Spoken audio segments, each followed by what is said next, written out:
Cette inaction, cette inertie est aujourd'hui complice de l'attaque de l'administration américaine contre les juges et, in fine, contre le droit international. Je vais également commencer par remercier Madame la juge Betty Holler pour son témoignage. Le calvaire qu'elle vit au quotidien rejoint celui du juge Nicolas Guillou, président de la Chambre à la Cour pénale internationale, qui statue sur la situation en Palestine.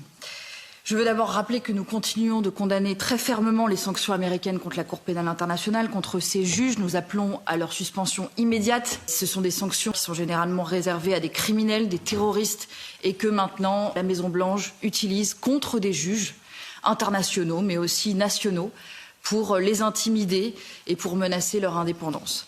Cela fait 1 an et demi maintenant que nous appelons la Commission à défendre l'indépendance des juges de la Cour pénale internationale, à les protéger en activant le règlement de blocage.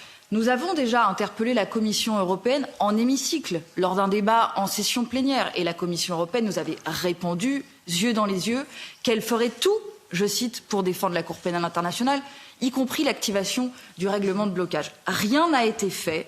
Et donc nous reposons la question, qu'est-ce qui peut justifier que rien ne soit fait alors même que cela relève des compétences de la Commission européenne pour activer ce règlement de blocage? Cette inaction, cette inertie est aujourd'hui complice de l'attaque de l'administration américaine contre les juges et, in fine, contre le droit international. Et puisque nous avons M. Stelzer qui représente la direction en charge des services financiers, je veux aussi l'interroger sur ce qui va être fait pour permettre aux juges qui sont sanctionnés de pouvoir continuer à vivre leur vie normalement. Donc quand est-ce qu'on aura des moyens de paiement européens pour que nous soyons souverains en la matière et plus l'otage de ces sanctions américaines iniques? Merci beaucoup.